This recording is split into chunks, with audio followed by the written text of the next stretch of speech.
Nah, jadi saudaraku rahimakumullah, sistem kafir syirik dunia modern sekarang ini hakikatnya adalah sistem Dajjal. Ya. Dan simbol ini simbol PBB, Pak. Perserikatan? Masih ingat ya? Perserikatan bedeng-bedeng. Ya. Kan kita udah nggak punya rumah, Pak. Yang ada sekarang bedeng Turki modern sekuler, bedeng Indonesia, bedeng Mesir, ya kan? Nah, perserikatan bedeng-bedeng ini rumah bikinan Yahudi, Pak. Tapi ini juga simbolnya palsu, Pak. Ini simbolnya palsu.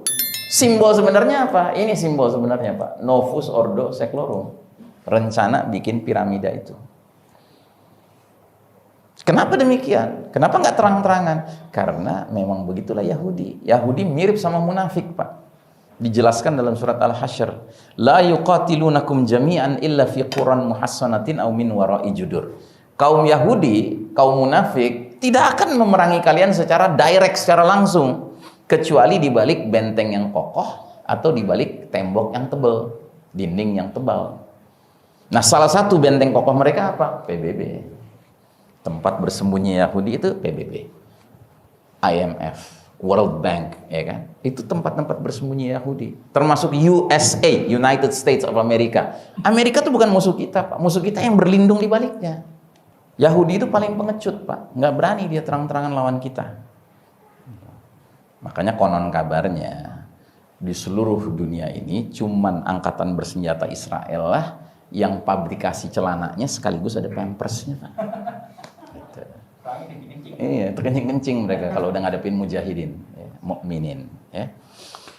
Nah, jadi kondisi kita sekarang di babak keempat ini persis seperti yang digambarkan Nabi dalam hadis berikut ini. Segeralah kalian beramal sebelum datangnya fitnah yang banyak seperti malam yang gelap gulita. Di pagi hari seseorang masih dalam keadaan mukmin, sore harinya jadi kafir. Atau sore hari masih mukmin, paginya jadi kafir. Dia rela menjual agama demi kenikmatan dunia. Artinya, sedemikian masif dan destruktifnya badai fitnah yang ada, sehingga ancaman bagi umat Islam bukan hanya terjerumus ke dalam dosa kecil, bahkan bukan dosa besar, tetapi dosa yang disebut para ulama dengan istilah nawaqidul iman, pembatal iman, Pak. Dan inilah puncak kegelapan babak keempat ini. Salah satu contoh pembatal keimanan yang sekarang makin hari makin marak, ya, adalah istihza'u biddin, mengolok-olok agama. Hari ini mengolok-olok agama gampang kan kita temukan, Pak? Gampang kan? Ya, termasuk yang beberapa bulan lalu Anda dapat di sosial media itu, viral itu, video dua anak muda muslim malam-malam di balkon rumah entah siapa, ya, mereka ketawa-ketawa bilang apa? Malam ini kita mau masak makanan istimewa. Daging babi, tetapi kita campur dengan sari korma dan minyak zaitun, biar nggak najis-najis amat. Gitu. Ketawa, hahaha gitu, ya kan? Anda tahu sejak mereka melakukan itu, Pak, nilai kebaikan mereka, infak, sedekah, berbuat baik pada orang tua, pergi umroh, sholat, puasa, nggak ada nilainya, Pak. Batal iman mereka. Maka kalau Anda kenal sama mereka, siapa tahu di antara Anda ada yang kenal sama mereka, ya kan? Ajaklah mereka bertaubat. Sebab kalau mereka nggak taubat dari dosa itu, Pak, sampai ajal menjemput mereka, di akhiratnya nasib mereka ya layaknya orang kafir, Pak. Nggak ada imannya. Maka kalau Anda pas kedapetan gitu, mungkin lagi di terminal bis gitu nonton TV, atau lagi stand up comedy, atau bercanda tentang olok-olok agama, kalau perlu Anda langsung ganti channel, matiin tuh TV, jangan dengerin lagi. Karena kata Allah dalam surat An-Nisa 140, mereka yang tetap duduk mendengarkan dosanya sama kayak orang yang ngomong itu. Gitu. Ini dosa pembatal keimanan, Pak. Dan ini baru satu contoh pembatal keimanan, masih ada yang lainnya. Nah, jadi sistem Dajjal telah menjelma menjadi peradaban penuh dosa, bahkan menghasilkan umat Islam yang murtad dari dinnya, karena kehidupan tidak lagi diarahkan untuk meraih ridha Allah, melainkan menuju penyambutan Rabb palsu, yaitu Dajjal. Maka di hadis yang lain, Nabi gambarkan kondisi kita seperti ini. Hampir-hampir bangsa-bangsa memperebutkan kalian umat Islam, layaknya memperebutkan makanan yang ada di mangkok. Maka sahabat langsung nanya, apakah karena kita sedikit jumlahnya waktu itu? Ya kan bayangan dia kalau dikeroyok ya pasti karena kita sedikit mereka banyak. Kata Nabi, tidak, kalian banyak sekali. Cuma kalian seperti buih yang terapung di air. Buih, Pak. Buih itu ciri khasnya ringan, Pak. Jadi kita ini ringan, bobot bobot iman kita, bobot akhlak kita, bobot ukhuwah kita, bobot ibadah, bobot muamalah, bobot infak sedekah kita, bobot dakwah jihad kita tuh ringan. Yang lebih mengerikan kata Nabi selanjutnya apa? Sungguh Allah akan cabut rasa takut musuh-musuh kepada kalian. Musuh hari ini takut gak sama kita? Gak takut, Pak. Jangankan takut, hormat aja enggak. Kenapa? Ya karena kita gak layak dihormati. Dan ciri orang yang gak layak dihormati sebab pokoknya apa? Antara ucapan dengan perilaku gak kelop. Ucapannya bilang gak mau jadi Yahudi, gak mau jadi Nasrani, tapi kelakuannya ngekor terus sama Yahudi Nasrani, nggak kapok-kapok gitu ngikutin sistem mereka. Ya, bagaimana akan dihormati orang? Bahkan lebih mengerikan lagi, selanjutnya kata Nabi, Allah tanamkan ke dalam hati kalian penyakit namanya al-wahan. Seseorang bertanya, ya Rasulullah, apa itu al-wahan? Kata Nabi, habbud dunya wa karahiyatul maut. Cinta dunia, takut menghadapi kematian. Saya tanya, orang yang cinta dunia dan takut mati biasanya orang apa, Pak? Orang kafir. Kalau orang kafir cinta dunia, wajar. Memang dia taunya cuma dunia. Orang kafir takut sama kematian, wajar. Karena dia nganggap kematian itu akhir dari segala-galanya. Segala kenikmatan, segala keberhasilan, segala kesuksesan. Karena abis kematian nggak ada apa-apa lagi kan. Buat mereka kan begitu. Gitu. Tapi kalau kita orang beriman, cirinya mirip kayak orang kafir lah. Kasihan amat. Gitu. Makanya kalau kita pelajari pendahulu-pendahulu kita, para sahabat terutama generasi terbaik umat ini, ya, di dalam hati mereka yang ada bukan hubbud dunia, Pak, tapi hubbul akhirah, hubbullah, hubbul jannah, cinta akhirat, cinta Allah, cinta surga. Itu yang ada dalam hati mereka. Contohnya lah Abu Bakar Siddiq radhiyallahu anhu. Sudahlah bobot akidahnya, Masya Allah, bobot ukhuwahnya, bobot akhlaknya, infak sodakohnya, dakwanya, jihadnya, ibadahnya, Masya Allah. Sudahlah kayak begitu, Abu Bakar Siddiq itu terkenal seorang saudagar yang sukses, rizkinya lapang. Tapi dia punya kaedah, punya prinsip hidup. Prinsip hidupnya apa? Ij'alid dunya fi aidikum wa la taj'alid dunya fi qulubikum. Jadikan dunia sebatas dalam genggaman tangan. Jangan sampai dunia merasuk ke dalam hati. Jadi di hatinya Abu Bakar dan para sahabat pada umumnya apa yang ada? Cinta akhirat, cinta Allah, cinta jannah. Gitu. Begitu juga dengan takut mati, Pak. Orang beriman tuh nggak mungkin takut mati. Kenapa? Karena orang beriman diberitahu sama Allah di beberapa ayat Al-Quran, kullu nafsin dha'iqatul maut. Tiap-tiap yang bernyawa, berjiwa pasti merasakan kematian. Jadi aneh kalau orang beriman takut mati. Yang kaitan dengan kematian yang orang beriman takuti ada, yaitu su'ul khatimah, takut matinya mati yang jelek. Gitu. Maka orang beriman sibuk bagaimana menyiapkan diri agar mendapatkan karunia husnul khatimah. Itu yang dia sibuk. Bahkan ada sebagian orang beriman, nggak semuanya, pengen husnul khotimah yang nggak standar, Pak, tapi spesial. Namanya mati syahid. Ya kan? Ada orang-orang beriman yang sudah ngerti benar tentang kematian, dia pengen matinya jenis yang terbaik, yaitu mati syahid. Kenapa? Karena Nabi bilang satu, kalau orang mati syahid, rasa sakitnya kayak digigit semut aja. Terus yang kedua, begitu rohnya berpisah dengan jasadnya orang yang mati syahid itu, ketemu sama Allah, Allah tanya, kau mau apa? Jawaban dia, aku cuma mau satu ya Allah. Hidupkan lagi aku ke dunia, biar aku berperang lagi melawan musuh-musuhmu, aku terbunuh, setelah itu engkau hidupkan lagi aku. Begitu terus dia minta. Karena apa? Saking dia sudah menyaksikan betapa terhormatnya mati syahid itu. Dan ada sahabat yang oleh Nabi didoakan dalam bentuk dikasih gelar, yaitu Khalid bin Walid radhiyallahu anhu. Gelarnya apa Khalid bin Walid? Saifullah al-Maslul. Ada al-Maslulnya, Pak. Pedang Allah yang terhunus. Ya. Ini jadi doa dan doanya dikabulkan sama Allah. Sehingga Khalid bin Walid nggak ada ceritanya kalau mimpin pasukan kenal kamus kalah, nggak ada. Yang ada tuh kamusnya menang terus karena dia jago strategi militer dan dia juga mentalnya dahsyat. Suatu ketika Khalid bin Walid mimpin pasukan Islam yang jumlahnya jauh lebih sedikit dari pasukan musuh Romawi. Tapi dia berhasil mengangkat moral para pasukannya sehingga mereka berangkat bila raibin wala syakin, tanpa keraguan dan kebimbangan. Dan di tengah perjalanan menuju ke medan perang, keluarlah dari Khalid bin Walid ucapannya yang terkenal yang sampai ke telinga seorang tentara Romawi. Apa itu ucapannya? Ji'tu bi unasin yuhibbunal mauta kama tuhibbunal hayah. Aku datang dengan sekumpulan manusia yang mencintai kematian sebagaimana kalian bangsa Romawi mencintai kehidupan. Begitu sampai ke telinga orang Romawi, tentara Romawi ini lari langsung ke pimpinannya, dia lapor, wahai pimpinan, aku dengar panglima Islam ngomong gini. Begitu si pimpinan dengar, gemeteran dia langsung. Langsung dia bilang, gimana kita bisa mengalahkan satu pasukan yang nyari mati sedangkan kita nyari hidup, katanya. Nah, jadi kita berlindung kepada Allah dari mengidap penyakit al-wahan. Ya, karena al-wahan ini yang telah memerosotkan bobot umat Islam hari ini. Ya.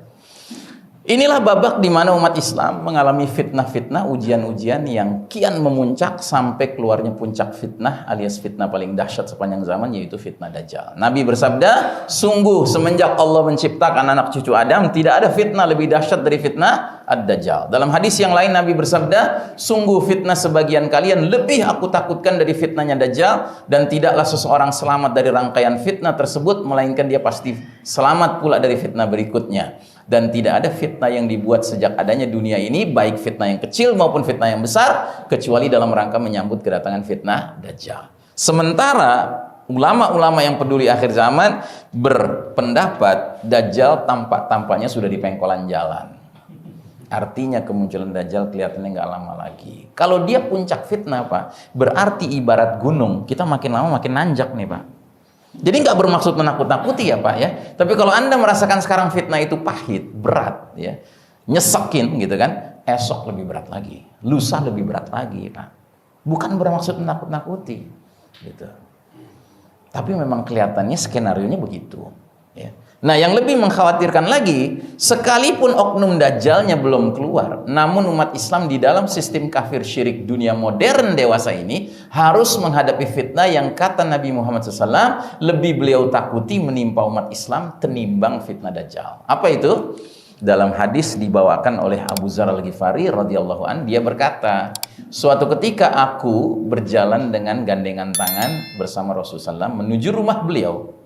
Kemudian aku dengar beliau bersabda, ghairud dajjalu akhwafu ala ummati minad dajjal. Sungguh ada selain Dajjal yang lebih kutakuti atas umatku. Kagetlah Abu Dzar mendengar ini. Karena Abu Dzar tahu hadis Nabi yang mengatakan Dajjal itu fitnah yang paling dahsyat. Tahu-tahu Nabi bilang, ada sesuatu yang lebih kutakuti menimpa umatku selain Dajjal. Dia tanya, apa itu ya Rasulullah yang lebih engkau takuti menimpa umatmu selain Dajjal? Kata Nabi, al-a'immatu al-mudillin. Para imam yang menyesatkan. Para ulama punya dua tafsiran tentang imam yang menyesatkan, Pak. Tafsiran pertama, artinya para pemimpin penguasa yang tidak memimpin dengan petunjuk Allah dan petunjuk Rasul. Satu. Terus yang kedua, artinya ulama su. Ulama su itu ulama yang buruk, Pak. Lawannya ulama khair, ulama yang baik. Ulama yang baik itu cirinya dua, takutnya cuma sama Allah, dan antara ilmu dan amalnya nggak berpisah, ketemu gitu, amal ilmunya cocok gitu. Tapi kalau ulama su, sebaliknya, dia punya takut kepada selain Allah, dan biasanya takutnya kepada selain Allah kepada siapa? Kepada yang nomor satu gitu. Terus yang kedua, antara ilmu dan amalnya berpisah jalan, ilmunya kemana, amalnya kemana gitu. Nah, pertanyaan saya, dari dua tafsiran kemungkinan makna imam menyesatkan ini, yang mana yang sekarang kita hadapi? Yang nomor satu atau nomor dua? Dua-duanya. Paket hemat. Ya. Iya, dua-duanya hadir sekarang. Yang punya otoritas sosial politik, emoh dengan petunjuk Allah dan Rasulnya. Sementara yang punya otoritas keagamaan, nyetempel melulu gitu loh, pemimpin yang model begini. Distempel terus. Lo kritik, khawarij loh. Ya. Apa nggak rusak? Ya. Nah, jadi mereka dua-duanya mengambil posisi berpihak, loyal, setia, mendukung sistem Dajjal, yang berarti menentang sistem Allah. Makanya pantas betul, kondisi yang dimaksud sangat sesuai dengan sebutan babak keempat perjalanan sejarah umat Islam, yaitu era Mulkan Jabriyah. Babak ini memang babak penguasa-penguasa yang memaksakan kehendak. Ya. Dan Nabi sampai mencontohkan, dalam sebuah hadis Nabi mengatakan, apa kalian sudah dengar bahwa sepeninggalku nanti akan muncul para pemimpin yang barang siapa memasuki mereka itu maksudnya deket-deket sama mereka ya, terus membenarkan kedustaan mereka ya. Udah jelas dusta tuh pemimpin, dibenerin terus, dianggap itu oke, bener itu ya kan.